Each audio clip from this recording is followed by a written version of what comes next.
Amita Kumari. Welcome back to my YouTube channel Knockout Study Club. So today we are going through your exercise 1.2. Exercise 1.2 का first question है express each number as a product of its prime factor. मतलब कि हमें इसका क्या find करना है, prime factor find करना है और उसका क्या प्रोडक्ट को बताना है कि टोटल कितना आ रहा है। ठीक है, तो इसके लिए सबसे पहले हम क्या करेंगे, हर एक क्वेश्चन का एलसीएम फाइंड करेंगे। एचसीएफ नहीं फाइंड करना है, एलसीएम फाइंड करना है। दोनों के बीच में बहुत ज़्यादा डिफरेंस होता है एलसीएम एंड एचसीएफ में।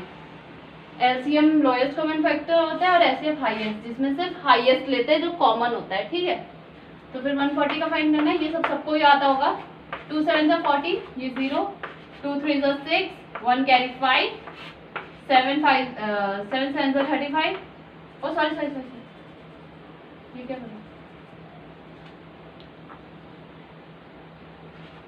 5 7 जा 35 एंड 7 1 जा 7। ओके, सो अब हम यहाँ पे 140 का प्राइम फैक्टर लिख देते हैं। ये सब कुछ जो भी आया ना, ये क्या है, इसके प्राइम फैक्टर है। Okay, 2 into 5 into 7। अब मैं इन सबको मल्टीप्लाई कर दूंगी तो मुझे क्या मिल जाएगा, इनके प्राइम फैक्टर का प्रोडक्ट मिल जाएगा। प्रोडक्ट मतलब क्या होता है, मल्टीप्लाई करना होता है। ओके, 2 2 4, 4 5 जा 20, 20 इंटू 7 140। सो आ गया 140 इज इक्वल टू 140। इन सबको पूरे को मैं इंटू करेंगे तो 140 आना था। तो ये हमारा क्या है जो हमें फाइंड करना था, this is the number which we want. Okay, सारे को जैसे फर्स्ट पार्ट किया था वैसे ही सारे पार्ट्स करने। सो एक काम करती हूँ, मैं 2 पार्ट्स में इसको पहले डिवाइड कर देती हूँ, ज़्यादा स्पेस नहीं है हमारे पास। तो योर सेकेंड पार्ट इज क्या है, सेकेंड पार्ट 156 है एंड थर्ड पार्ट क्या है 3825। अब इनका भी हमें लोएस्ट कॉमन फैक्टर फाइंड करना और उनका प्रोडक्ट बताना है कि प्राइम फैक्टर का प्रोडक्ट क्या आएगा। 156 का मैं क्या फाइंड कर दूं, एलसीएम 2 7 जा 14, 1 कैरी 8, 2 3 जा 6, 1 कैरी 9। ये सब आपको आता होगा ना, मुझे बताने की जरूरत नहीं है, आई होप सो। 3 1 जा 3, 3 3 जा 9 एंड 31 जा। ओके, अब 38,225 का भी फाइंड कर लेते हैं एक ही बार। सॉरी 3825 का भी फाइंड कर लेते हैं एक ही बार। तो फिर योर लास्ट डिजिट इज 5, तो 5 से होगा ये 5 7 7 14 15 16 17। तो फ्रेंड्स एक चीज हम देख सकते हैं, सबसे पहले इस चीज के लिए तो आपको डिविजिबिलिटी आनी चाहिए। देखो यहाँ पे क्या है, यहाँ पे लास्ट डिजिट क्या है 5 है और 2 की डिविजिबिलिटी रूल क्या होती है कि लास्ट डिजिट क्या होना चाहिए, इवन होना चाहिए, तभी वो 2 के साथ डिविजिबल होगा। बट यहाँ पे 5 है, इट मीन्स ये 2 के साथ तो नहीं जाने वाला। अब 3 का देखते हैं। 3 का क्या होता है, हम पूरे नंबर्स का सम करते हैं, मतलब प्लस करते हैं और फिर उसको 3 से डिवाइड करते हैं। इफ अगर वो 3 से डिवाइड हो जाता है इट मीन्स वो 3 के टेबल से जाएगा। तो देखो 3 + 8 + 2 + 5 18 होता है एंड 18 3 से डिवाइड होता है, 3 के टेबल में 18 आता है ना, तो फिर ये जाएगा 3 के टेबल में। 3 1 जा 3 2 जा 6, 2 कैरी 3 7 जा 21, 1 कैरी 3 5 जा 15। अब फिर से देखते हैं, अब इसका टोटल सम कितना बनता है 15 बन रहा है। ये टोटल करने पे कितना बन रहा है 15 बन रहा है। इट्स अगेन गो विथ 3, मतलब कि ये 3 के साथ दोबारा क्या होगा, डिवाइड हो सकता है। 3 4 जा 12, 3 2 जा 6, 1 कैरी 3 5 जा 15। 7 + 4 11 होता है, इट मीन्स अब ये 3 से नहीं जाने वाला, अभी 4 से भी नहीं जाएगा, अब ये 5 से जाएगा। 5 का डिविजिबिलिटी रूल क्या होता है, लास्ट डिजिट या तो 5 हो या तो क्या हो 0 हो, 0 या फिर 5। तो ये किससे चला जाएगा, 5 से चला जाएगा। तो 5 8 जा 40, 2 कैरी 5 5 जा 25। फिर से अगेन ये 5 से चला जाएगा। 8 + 5 13 होता है, 3 से नहीं जाएगा 5 से जाएगा। 5 1 जा 3 कैरी 5 7 जा 35 और 71। ठीक है, बस इतना हो गया। अब 156 के मैं क्या लिख दूं, प्राइम फैक्टर्स लिख देती हूँ। 2 इंटू 2 इंटू 3 इंटू 13, ये क्या है प्राइम फैक्टर्स है। अब इसका भी लिख देती हूँ 38,225 का क्या है आपका 3 का 3 इंटू 3 इंटू 5 इंटू 5 इंटू 17 है ना 17। ठीक है, वैसे ही हमें नेक्स्ट पार्ट भी करना है। नेक्स्ट पार्ट तो आप कर ही लेंगे, क्या है नेक्स्ट पार्ट है 5। अब नेक्स्ट पार्ट तो कर ही लेंगे। 5005 है एंड 7429। चलो कोई बात नहीं, मैं करवा देती हूँ, that's not a big thing, कोई बड़ी बात नहीं है। Okay Now your fourth and fifth part is, fourth दिया हुआ है 5005 एंड फिफ्थ वाला दिया हुआ है 7429। अब इन दोनों का भी हमें एलसीएम फाइंड करना है एंड उनका प्राइम फैक्टर बताना है। ओके, तो देखो 5005 का जब मैं एलसीएम फाइंड करूंगी तो ये तो डायरेक्टली 5 से चला जाएगा। अब ये किससे जाएगा? 7 से। 7 1 जा 7 और 3 7 4 से 28 28 और 2 7 3 जा 21।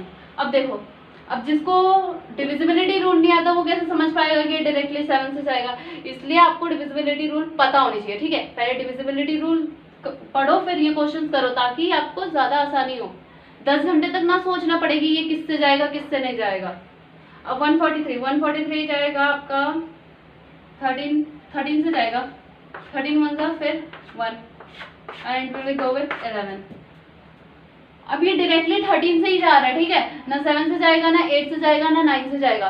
तो आप तो फिर तो करते बैठोगे कि कभी 7 से करोगे डिवाइड, फिर करोगे 8 से, फिर 9 से, फिर 10 से। इसलिए पता होना चाहिए यार, डिविजिबिलिटी रूल आप पढ़ो अच्छी तरीके से। ओके, तो 5005 के हमारे प्राइम फैक्टर्स क्या निकल गए? 5 × 7 ×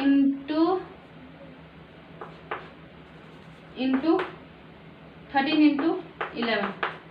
So these are the prime factors of 5005। अब 7429 का फाइंड कर ले। अब देखो ये वाला बहुत ज्यादा हार्ड है, ये वाला तो मेरे हिसाब से डिविजिबिलिटी रूल से भी नहीं होगा। इसलिए इस क्वेश्चन को अच्छी तरीके से पढ़ के जाना, और पेपर में बहुत बार पूछते हैं बच्चे, आधा एक घंटा इसी क्वेश्चन में लगा देते हैं, फिर बाकी क्वेश्चन में टाइम कम पड़ जाता है। इसलिए अच्छी तरीके से देखो और ये क्वेश्चन पक्का करना, छोड़ना मत बिल्कुल भी इसको। 7429 है, देखो सबसे पहले तो ये 17 से चला जाएगा। 17 से करेंगे 437 आ जाएगा। अब ये जो है 437 जो है आपका, वो किससे चला जाएगा? 19 से 23 टाइम्स में। ये आप करके देख लेना, एक्चुअली मुझे पता है इसलिए मैं लिख दे रही हूँ, आपके लिए थोड़ा सा हार्ड होगा, करके देखना। ठीक है, 23 1 जा 23। एक्चुअली जब मैंने स्टार्ट किया था इसको करना, मैंने बोला यार इसका सॉल्यूशन क्या होगा, फिर बहुत मुश्किल से आया था यार। इसलिए पक्का ये क्वेश्चन करके जाना पेपर में। ठीक है, अब हम क्वेश्चन नंबर 2 की तरफ मूव करते हैं। फर्स्ट के आपके सारे पार्ट्स कंप्लीट हो गए या सारे हो गए? Okay, so friends, your question number 2 is find the LCM and HCF of the following pairs of indices and verify that LCM into HCF is equal to product of the numbers। It means कि हमें क्या find करना है? ये जो दो number दिया है 26 एंड 91, इसका क्या फाइंड करना है? एलसीएम फाइंड करना है एंड HCF फाइंड करना है, और उन दोनों को मल्टीप्लाई करके प्रोडक्ट ऑफ द नंबर्स के बराबर बनाना है। It means product of the numbers का मतलब क्या हो? जो आपकी ये दोनों नंबर है इनको इंटू करना है। देखो अभी ऐसे नहीं समझ आएगा, करते फिर पता लगेगा। ठीक है, तो फिर क्या ये 26 है, 2 1 जा 3 जा 13 1 जा, ये तो एलसीएम एचसीएफ सबको आता ही होगा कैसे करना है। और 1391 के टेबल में 7 टाइम में 7 1 जा। ठीक, तो 26 का हमारे पास क्या बन गया? प्राइम फैक्टर्स क्या आ गए? 2 × 13, और आपका 91 का क्या आ गया? 13 × 7। ठीक है, तो 2 × 13 13 × 7। अब हमें एलसीएम बताना है, तो इन दोनों का एलसीएम क्या हो जाएगा? Lowest common factor. Lowest common factor में क्या करते हैं? देखो ये चीज कॉमन है, 13 कॉमन है ना दोनों में, तो एलसीएम में 13 को सिर्फ हम एक बार लेंगे, सिर्फ एक बार,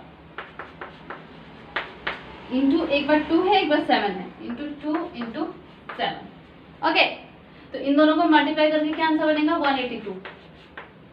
ठीक, मल्टीप्लाई करके आप देख लेना। अब एचसीएफ पे आ जाते हैं। एचसीएफ को जब हम फाइंड करेंगे तो एचसीएफ का मतलब क्या होता है? हाईएस्ट कॉमन फैक्टर, बल्कि जो इसमें बड़ा और कॉमन होता है। 13 बड़ा है और कॉमन है दोनों में, तो हमारा 13 क्या हो जाएगा? एचसीएफ हो जाएगा। तो हमारे दोनों आंसर निकल गए। अब हमें वेरीफाई करना रह गया। वेरीफाई क्या करना है? LCM into HCF is equal to product of the numbers. तो नंबर क्या है हमारे? 26 है, प्रोडक्ट मतलब क्या होता है? मल्टीप्लाई होता है इंटू 91। इन दोनों को जब आप कर लेंगे, क्या मल्टीप्लाई करेंगे, 26 × 91 करेंगे जब, तो आपका आंसर क्या आएगा? 23460। ठीक है, और एलसीएम इंटू एचसीएफ की जगह पे मैं क्या लिख देती हूँ? 182 × 13। अब जब मैं इन दोनों को मल्टीप्लाई करूंगी तब भी आंसर क्या आ जाएगा? 23460। 23,460 और ये भी क्या आ गया आपका 23,460। दोनों के दोनों क्या है, बराबर हो गए। इट मीन्स वेरीफाई हो गया कि आपका LCM into HCF is equal to product of the numbers है। ठीक है, तो आपका सेकंड पार्ट है 510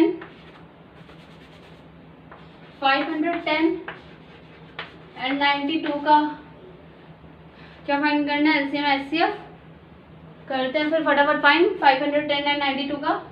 510 का फाइंड करेंगे सबसे पहले, तो ये किसके टेबल से चला जाएगा, 3 से भी, वैसे तो 3 से भी जाएगा, हाँ 3 से भी चला जाएगा। 3 1 जा 2 कैरी 7 और 0 यहाँ पे। अब ये किससे चला जाएगा, 5 से चला जाएगा, 5 3 जा 15, 2 कैरी 5 4 से 20। अब ये 2 से चला जाएगा, 2 7 जा और ये 17 से चला जाएगा। हाँ, अब 92 का भी ऐसे ही फाइंड कर लेते हैं। 2 4 जा 8 1 कैरी 6 2 2 3 23 1 जार। ओके, तो 510 एंड 92 का हमने क्या फाइंड कर लिया, फाइंड कर लिया। अब हम इसके फटाफट प्राइम फैक्टर्स लिख लेते हैं 510 के। 3 इंटू 5 इंटू 2 इंटू 17। ओके, और आपके 92 का क्या है, 2 इंटू 23। तो इसमें सबसे पहले देख लें कि हम कॉमन क्या है। देखिए आपका सिर्फ एक ही 2 है जो कॉमन है। 2 यहाँ पे तो एक और है लेकिन ऊपर एक और 2 नहीं है, इसलिए एक ही कॉमन है। ठीक है, तो इसका एलसीएम क्या हो जाएगा, फिर आपका एलसीएम हो जाएगा 3 इंटू 5 इंटू 2 2 बार है तो सिर्फ एक ही बार लेंगे ये वाला, इंटू 7। अब ये वाला 2 तो किसी के साथ गया नहीं इसलिए 2 यहाँ पे लेंगे, इंटू 23। और आज जब इस पूरे को मल्टीप्लाई करेंगे तो आपका आंसर क्या निकलेगा, 23460, 23,460। जब हम मल्टीप्लाई करेंगे तब आंसर आएगा। ठीक है, अब ये तो हमारा एलसीएम हो गया। अब हमारा एचसीएफ क्या बन जाएगा, आपको तो पता ही है जो कॉमन होता है और बड़ा होता है। तो इसमें देखिए कॉमन क्या है, सिर्फ 2 है, तो एचसीएफ हमारा क्या आ जाएगा, सिर्फ 2। तब हमारा वेरीफाई करने का काम रह गया, हमें सिर्फ वेरीफाई करना रहेगा। यहाँ पे वेरीफाई कर देती हूँ, LCM into HCF is equal to product of the numbers, मतलब 510 इंटू 92। एलसीएम हमारा क्या है 23,460 इंटू एचसीएफ क्या है 2 है। तो इन दोनों को जरा मैं मल्टीप्लाई करके देख लूँ। 23,416 को 60 को सॉरी 2 से मल्टीप्लाई करूंगी तो क्या आंसर आएगा, 6 2 जा 12 1 कैरी 8 9 3 2 जा 6 2 2 जा 4। तो क्या आ गया 46920 इज इक्वल टू, जब आप इन तीनों को दोनों को मल्टीप्लाई करेंगे 510 इंटू 92 करेंगे तब भी आपका आंसर क्या आ जाएगा 46920। ये देखो आपका वेरीफाई हो गया ना, LCM into HCF is equal to product of the numbers आ गया, एग्जैक्टली आ गया। देखिए सो अब क्वेश्चन नंबर थर्ड पार्ट की तरफ मूव करते हैं। तो आपका थर्ड पार्ट है 336 एंड 54 का हमें क्या फाइंड करना है, एलसीएम एचसीएफ फाइंड करना है और वेरीफाई करना है कि LCM into HCF is equal to product of the numbers है, जैसे कि हमने पहले 2 क्वेश्चन किए थे। ठीक है, तो सबसे पहले हम क्या फाइंड कर लेते हैं, इनके प्राइम फैक्टर्स फाइंड कर ले। 336 का क्या आ जाएगा, 6 जा 12 1 कैरी 8 2 8 जा 16 4 2 4 जा 8 2 2 जा 4 2 2 जा 4 2 1 3 7 जा 21 7 1 जा। ठीक है, 136 का तो ये आ गया। 54 का भी फाइंड कर लेते हैं। तो 54 का क्या बनेगा, 2 2 जा 4 1 कैरी 7 3 7 जा 3 9 जा 27 3 3 जा 9 और 3 1 जा। ठीक है, तो इट मीन्स कि हम इनके प्राइम फैक्टर्स लिखे तो 336 का क्या क्या बना, 2 कितने बार है 1 2 3 4 मतलब 2 रेज़ टू पावर 4 आ गया, इंटू 3 कितने बार है सिर्फ एक बार, इंटू 3 इंटू 7 भी एक बार। वैसे ही 54 का क्या लिख लेंगे हम, 54 में 3 कितने टाइम है, 2 एक बार है इसमें। ठीक है, 2 एक बार में है और 3 कितने टाइम में 3 टाइम है। तो 3 रेज़ टू पावर 3 आ गया। ओके, हमें अब इनका एचसीएफ एंड एलसीएम बताना है। एचसीएफ आप सबको पता है क्या होता है, हाईएस्ट कॉमन फैक्टर होता है जो कि इनमें कॉमन हो। तो 2 सिर्फ एक बार कॉमन है तो मैं सिर्फ 2 को एक बार लिख दूंगी, इंटू 1 3 दोनों में कॉमन है, दोनों में एक बार 3 है तो इंटू 3 लिख दूंगी। तो इसका क्या बन गया, 6 एचसीएफ बन गया। अब हम एलसीएम की बात कर लेते हैं। लोएस्ट कॉमन फैक्टर में कौन से लेते हैं, जैसे कि 2 यहाँ पर भी है, 2 यहाँ पर भी है, लेकिन ये बड़ा है, 2 रेज़ टू पावर 4 है, तो 2 रेज़ टू पावर 4 यहाँ पर लिख दूंगी, इंटू 3 कॉमन है लेकिन 3 रेज़ टू पावर 3 ये वाला ज्यादा बड़ा है तो ये वाला ले लूंगी, इंटू 7 एक बार है तो 7। अब इस पूरे को मैं मल्टीप्लाई कर लूँ तो कितना बनेगा, 2 2 जा 4 2 जा 8 2 जा 16, 3 3 जा 9 3 जा 27 इंटू 7।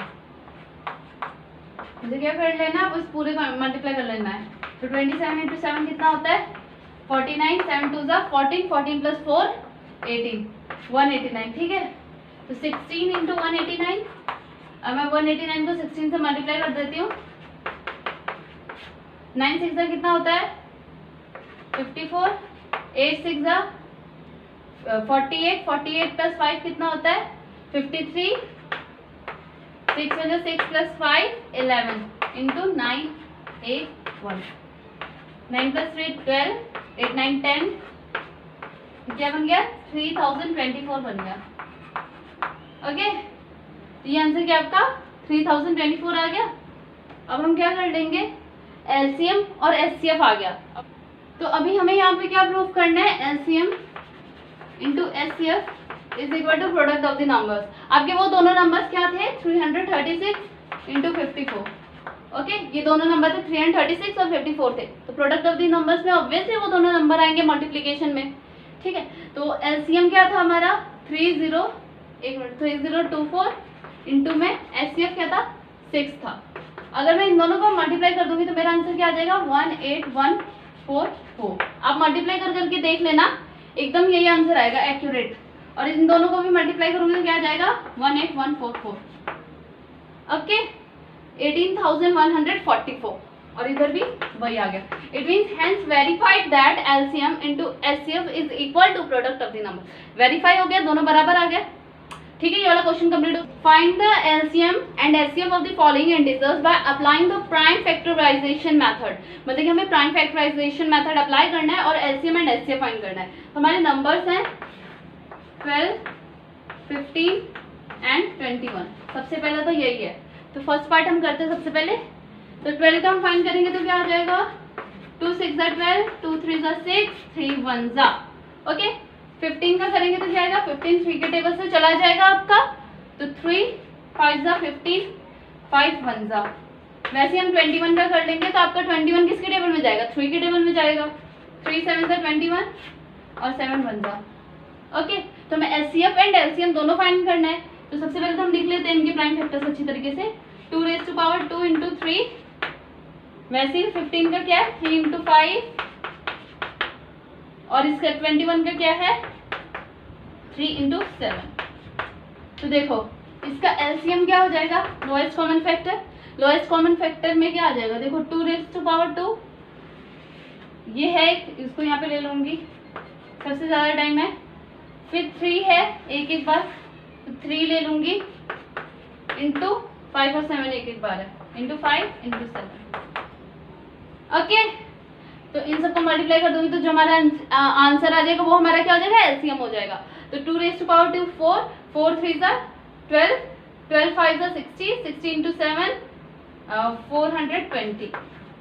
ओके, तो एचसीएफ क्या हो जाएगा हमारा, एचसीएफ इज इक्वल टू, देखो इसके अंदर एचसीएफ कॉमन होता है, जो तीनों के अंदर कॉमन होगा वही तो एचसीएफ होगा ना, हाईएस्ट कॉमन फैक्टर। तो 3 क्या है, तीनों के अंदर कॉमन है, तो 3 हमारा क्या हो जाएगा एचसीएफ हो जाएगा। ठीक है, इजी सा था ना, वैसे ही सारे पार्ट करने। अब तो सेकंड पार्ट है 17, 23 एंड 29। अब इनका एलसीएम एंड एचसीएफ फाइंड करना हमें। ठीक है, तो 17 का फाइंड कर ले सबसे पहले, 17 का फाइंड कर ले। तो 17 तो किसी के टेबल से नहीं जाता, सिर्फ खुद के टेबल से जाता है, तो 17 1 जा हो गया। फिर वैसे ही 23 भी सिर्फ खुद के टेबल से ही जाता है, तो 23 1 जा, और 29 का भी वही है कि 29 सिर्फ खुद के टेबल से जाएगा, 29 1 जा। अब देखो इनके प्राइम फैक्टर्स फटाफट लिख लेते हैं। इसका क्या बन गया 17 इंटू 1 1, 23 का क्या बन गया 23 इंटू 1, और 29 का क्या बन गया 29 इंटू 1। तो एलसीएम क्या हो जाएगा हमारा, एलसीएम क्या हो जाएगा, इन तीनों को मल्टीप्लाई करूंगी तो मेरा लोएस्ट कॉमन फैक्टर निकल जाएगा, मतलब 17 इंटू 23 इंटू 29। ओके, तो इन तीनों को मल्टीप्लाई करके मेरा क्या बन जाएगा, इन तीनों को मल्टीप्लाई करके मेरा आंसर क्या आएगा 1139, मतलब 1139, ये 3 है, ठीक है। और एचसीएफ क्या बन जाएगा मेरा, इसके अंदर कुछ कॉमन तो है नहीं, इट मींस इस वजह से मैंने यहाँ पे 1 लिखा है क्योंकि 1 इसमें पूरे में कॉमन है, तो 1 क्या हो गया, इसका एचसीएफ हो गया। ओके, वैसे ही थर्ड पार्ट भी करना है, तो आपका थर्ड पार्ट है 8, 9 एंड 25 का एलसीएम एंड एचसीएफ बताना हमें। तो 8 का क्या आ जाएगा, 2 4 जा 8, 2 2 जा 4, 2 1 जा। वैसे ही 9 का क्या आ जाएगा, 3 3 जा 9, 3 1 जा। वैसे 25 का क्या आ जाएगा, 5 5 जा 25 और 5 1 जा, ठीक है। तो 8 के प्राइम फैक्टर्स हम यहाँ पे लिखते हैं 2 रेज़ टू पावर 3, क्योंकि 2 कितने बार है, 3 बार है। वैसे 9 के लिख लें 3 रेज़ टू पावर 2, और 25 के लिख ले तो क्या बनेगा 5 रेज़ टू पावर 2। अब इसके अंदर भी हमें 1 1 1 1 लिखना पड़ेगा, क्योंकि कॉमन तो कुछ है नहीं, इसलिए अगर हमें हाईएस्ट कॉमन फैक्टर चाहिए होगा तो 1 हमारा हाईएस्ट कॉमन फैक्टर बन जाएगा। तो यहाँ पे एलसीएम क्या बन जाएगा, LCM is equal to 2 raise to power 3 into 3 raise to power 2 into 5 raise to power 2। तो 2 रेज़ टू पावर 3 कितना होता है, 2 2 जा 4 2 जा 8 इंटू 3 3 जा 9, 5 5 जा 25। इस पूरे को मल्टीप्लाई कर दूंगी तो मेरा आंसर क्या आ जाएगा 1800। वैसे ही मेरा एचसीएफ क्या है 1, बिकॉज इसमें कुछ कॉमन तो है नहीं इसलिए हमें 1 लेना पड़ा, 1 तीनों में कॉमन है। ओके, ये था हमारा क्वेश्चन नंबर 3 कंप्लीट। अब हम क्वेश्चन नंबर 4 करेंगे। तो आपका क्वेश्चन नंबर 4 है, गिवन दैट एचसीएफ हमें दिया हुआ है कि HCF of 306 and 657 is equal to 9। मतलब कि हमें बताया हुआ इन्होंने कि हमारा जो एचसीएफ है 306 एंड 657 का वो क्या है 9 है, ये गिवन है, ठीक है। और हमें क्या फाइंड क्या करना है, एलसीएम फाइंड करना है इसी नंबर का। एलसीएम फाइंड करना है, ये क्या लिखा हुआ है मैंने, एचसीएफ क्या है, दिमाग भी काम घूमता रहता है। HCF of 306 and 657 is equal to 9। हमें क्या फाइंड करना है, एलसीएम फाइंड करना है। तो हमें एक चीज पता है, हम पहले भी पढ़ चुके हैं कि LCM into HCF is equal to product of the numbers, product of the number. Okay, तो हमारा यहाँ पे क्या आ जाएगा, देखो हमें एलसीएम फाइंड करना है इंटू एचसीएफ हमें गिवन है 9 है, मैं 9 पुट कर दूँ एचसीएफ की जगह पे, और हमारे नंबर्स क्या है 306 इंटू 657। प्रोडक्ट मतलब क्या होता है, मल्टीप्लाई करना होता है, इसलिए मैंने यहाँ पे मल्टीप्लाई का साइन लगाया। अब 9 क्या कर रहे हैं, यहाँ पे मल्टीप्लाई कर रहा है, तो मैं इसको उस साइड ले जाऊंगी तो क्या करेगा, डिवाइड करेगा। 306 इंटू 657 बाय में 9। जब मैं इन दोनों को मल्टीप्लाई करूंगी तो मेरा आंसर क्या आएगा, 306 इंटू 657 201,042। मल्टीप्लाई करके क्या आंसर आएगा, ये कॉमा है, ठीक है, ये आंसर आएगा बाय में 9। जब मैं डिवाइड कर लूंगी तो क्या आंसर आएगा, इसको डिवाइड करने के बाद 22,338। हमारा एलसीएम क्या बन गया, एलसीएम क्या बन गया 22,338। ओके, ये वाला क्वेश्चन भी हो गया। अब हम क्वेश्चन नंबर 5 करते हैं। सो ये question number 5 is check whether 6n can end with the digit 0 for any natural number n। बोला कि हमें चेक करना है कि जो आपका डिजिट 6n है, 6 रेज़ टू पावर n, वो क्या 0 से एंड हो, जहाँ पे n क्या है, कोई भी नेचुरल नंबर है। नेचुरल नंबर कौन से होते हैं, जो 1 से स्टार्ट होते हैं, 1 से लेके इनफाइनाइटली कहीं तक भी जाए, वो क्या होता है, आपके नेचुरल नंबर होते हैं, ठीक है। तो सबसे पहले हम आंसर की स्टार्टिंग कहाँ से करते हैं, ले लेते हैं पहले कि let any number which ends with digit 0। हम ऐसे ही कुछ भी लेट कर लेते हैं, कुछ नंबर्स ले लेते हैं जो कि 0 से क्या एंड हो रहा है, ठीक है। तो आपका 10 क्या है, 0 से एंड हो रहा है, 100 क्या है, 0 से एंड हो रहा है। जब इनके मैं प्राइम फैक्टर्स लिखूंगी तो इसका क्या बनेगा 2 × 5। आप करके देख ले चाहे तो साइड में, 100 का करूँगी तो 2 इंटू 5 इंटू 5 यही बनेगा। तो इससे हमें एक चीज़ पता लग रहा है, जो भी नंबर 0 से एंड हो रहा है उसके प्राइम फैक्टर में क्या है, 2 और 5 है। तो हम यहाँ पे क्या लिख सकते हैं, from this we can note that number ending with 0 have 2 and 5 as their prime factors,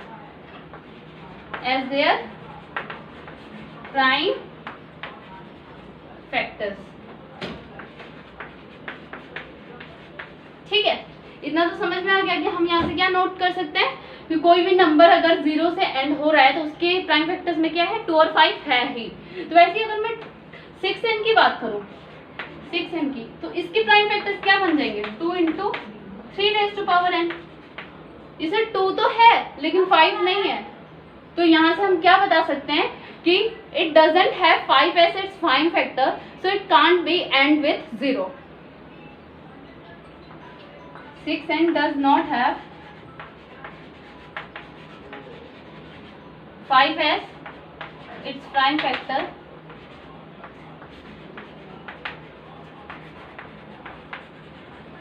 so it can't end with digit 0। ठीक है, समझ में आ गया, बहुत इजी सा था। एक बार मैं फिर से रिपीट कर देती। देखो हमने सबसे पहले क्या किया, कोई भी डिजिट लिया, कोई भी नंबर लिया जो कि क्या 0 से एंड होता हो, जैसे कि आपका 10 हो गया, 100 हो गया। अगर मैं 250 की भी बात कर लूँ, सपोज मैंने 250 ले लिया, 250 0 से एंड हो रहा है, लास्ट डिजिट 0 है।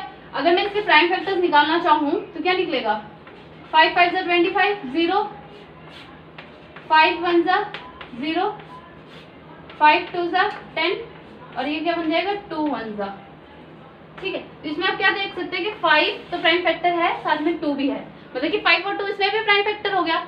इट मीन्स कि हमें 2 and 5 as their prime factor चाहिए अगर कोई नंबर 0 से एंड हो रहा है। लेकिन अगर हम यहाँ पे 6n की बात करें, इसके प्राइम फैक्टर क्या बन रहे हैं, 2 इंटू 3n, इसमें 5 तो है ही नहीं। तो हम यहाँ से क्या कंक्लूड कर सकते हैं कि ये नंबर कभी भी 0 से एंड नहीं हो सकता। ठीक है, इजी था ना। वैसे आपका नेक्स्ट क्वेश्चन भी बहुत ज्यादा इजी है, उसमें कंपोजिट नंबर का बताना है। सो अब हम क्वेश्चन नंबर 6 करने वाले हैं। आपका 6 क्वेश्चन है, एक्सप्लेन व्हाई ये नंबर दिए हुए हैं और कंपोजिट नंबर, ये नंबर्स कंपोजिट नंबर क्यों है, हमें ये एक्सप्लेन करना है। सबसे पहले तो आपको प्राइम नंबर और कंपोजिट नंबर के बीच में डिफरेंस बताना चाहिए। प्राइम नंबर क्या होते हैं, प्राइम नंबर वो नंबर होते हैं जो सिर्फ उसके खुद के टेबल में और 1 में जाए। जैसे कि अगर मैं 2 ले लूँ तो 2 is a prime number, by because एक तो 2 1 से जाएगा और एक खुद के टेबल से ही जाएगा, बस 2 ही टेबल से डिवाइड हो सकता है। वैसे अगर मैं 4 ले लूँ तो 4 किससे चला जाए, 1 से भी जाएगा, 2 से भी जाएगा, 4 से भी जाएगा। तो इसके क्या 2 से ज्यादा प्राइम फैक्टर्स बन गए। इट मीन्स ये क्या है आपका कंपोजिट नंबर। ठीक है, नंबर कंपोजिट नंबर में सिर्फ इतना ही फर्क होता है कि कंपोजिट नंबर जो होता है कोई भी, जैसे कि 4 है, वो क्या 2 से ज्यादा टेबल्स में आता है। लेकिन 2 3 प्राइम फैक्टर्स, प्राइम नंबर्स के आप एग्जांपल ले लो, जैसे 2 हो गया, 3 हो गया, 5 हो गया, 7 हो गया, वो सब खुद के टेबल में आएंगे और एक 1 के टेबल में आएंगे। लेकिन कंपोजिट नंबर और भी टेबल से आते हैं, मतलब इनके फैक्टर्स क्या 2 से ज्यादा होते हैं। ठीक है, तो ये तो मेजर फर्क था इन दोनों के बीच। तो हमें क्या करना है, हमें नंबर दिया हुआ है इन्होंने, एक्सप्लेन वाई, दो पार्ट में डिवाइड कर देती हूँ। एक्सप्लेन वाई 7 इंटू 11 इंटू क्या है, 7 इंटू 11 इंटू 13 प्लस 13, और एक और नंबर दिया है इन्होंने, क्या दिया हुआ है 7 into 6 into 5 into 4 into 3 into 2 into 1 plus 5। ठीक है, एक्सप्लेन करने के ये दोनों जो गिवन है हमें, ये प्राइम फैक्टर, ये जो दोनों है, ये जो गिवन है, ये कंपोजिट नंबर क्यों है, हमें ये एक्सप्लेन करना है। तो सबसे पहले हमें पता लग गया कंपोजिट नंबर कौन से होते हैं, जिनके 2 से ज्यादा फैक्टर होता है। ठीक है, तो एक काम करते हैं, हम इसमें क्या कर लेते हैं, 13 जो है उसको कॉमन ले लेते हैं। अगर मैं 13 को कॉमन ले लूंगी तो अंदर क्या आ जाएगा, 7 इंटू 11 इंटू 13 की जगह सिर्फ 1 प्लस में 1। अब इस पूरे को मैं मल्टीप्लाई कर दूं, 7 इंटू 11 इंटू 1 कितना होता है 77 प्लस 1। ओके, वैसे ही 13 77 प्लस 1 कितना होता है 78। अगर मैं 78 को स्प्लिट करूं तो क्या बन जाएगा, 13 के टेबल में 78 कितने टाइम में आता है 6 टाइम में। तो यहाँ पे हम देख सकते हैं कि इसके पास other than 1 and number itself क्या है 13 और 6 ऐसा प्राइम फैक्टर है। तो हम क्या लिख देंगे, the given expression have 13 and 6 as their prime factors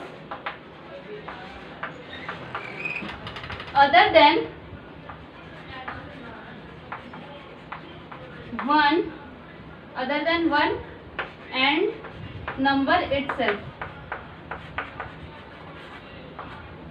ठीक है, हमने क्या बता दिया कि ये जो नंबर है हमें गिवन एक्सप्रेशन है, इसके अंदर क्या है 13 और 6 प्राइम फैक्टर है other than 1 and number itself, मतलब कि इसके अलावा। इट मीन्स यहाँ पे कितने सारे 2 से ज्यादा प्राइम फैक्टर्स निकल गए, तो ये क्या है कंपोजिट नंबर है। तो हम यहाँ पे क्या लिख देंगे, therefore it is a composite number, therefore this it is a composite number. जगह नहीं था इसलिए मैंने ऐसे लिख दिया। ठीक है, तो आप कर लेना, नोट कर लेना। मैं इसे रब करने जा रही हूँ ताकि मैं नेक्स्ट वाला क्वेश्चन कर सकूँ। वैसे क्या 7 इंटू इसमें मैं क्या कर लेती हूँ 5 दो बार है, मैं 5 को क्या कर लेती हूँ कॉमन ले लेती हूँ। तो क्या आ जाएगा 7 इंटू 6 इंटू 5 इंटू 5 तो मैंने कॉमन लिया है ना, into 1 into 4 into 3 into 2 into 1 plus 5 फिर से कॉमन 1। ओके, इतना समझ में आ गया। This is equal to 5। इस पूरे को जब मैं मल्टीप्लाई करूंगी तो क्या आ जाएगा आंसर 1008 प्लस 1 रह गया। अगर मैं इसको प्लस कर दूं तो 1009। यहाँ पे क्या लिख सकती हूँ मैं, अब 1009 को हम और स्प्लिट नहीं कर सकते, बस ये यहीं पे स्टॉप हो जाएगा। ठीक है, तो हम यहाँ पे क्या लिख देंगे, दिस एक्सप्रेशन है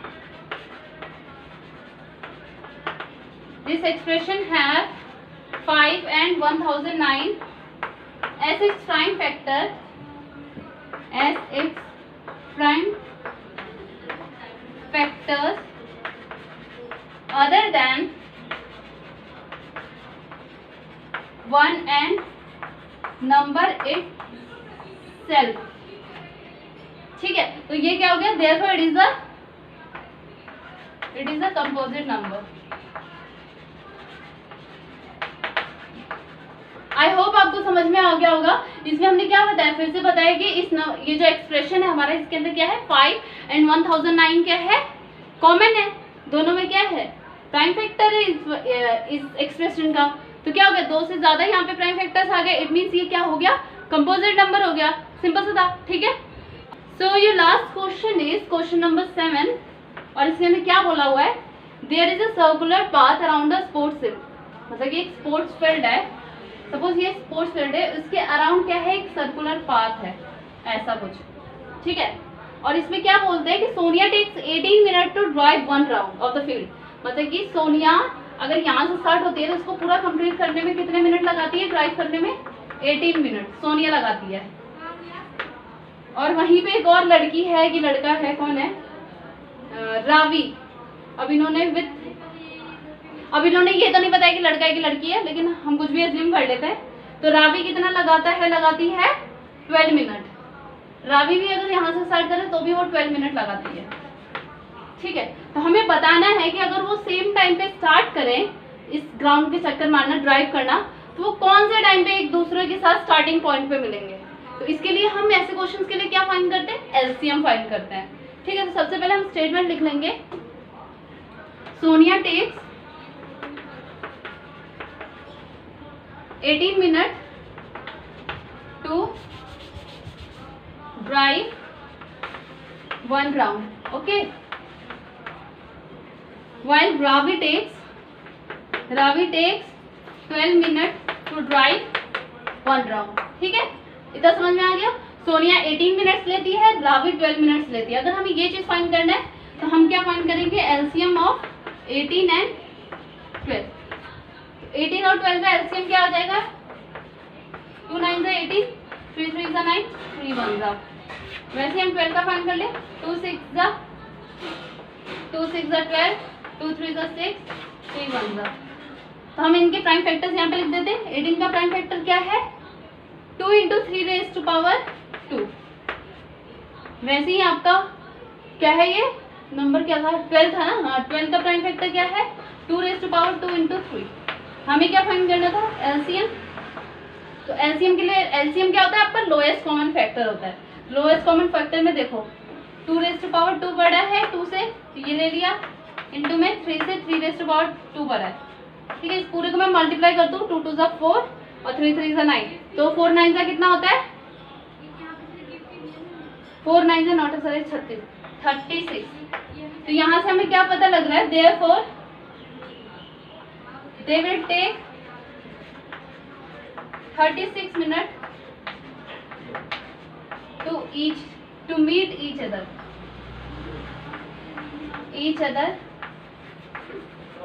आगे भी लिख देना other at the starting point. ठीक है, इजी सा था। सो फ्रेंड्स, आज की एक्सरसाइज खत्म हो गई। कल हम एक्सरसाइज 1.3 शुरू करेंगे। आज के लिए बस इतना ही। Tata bye bye, see you on the next video.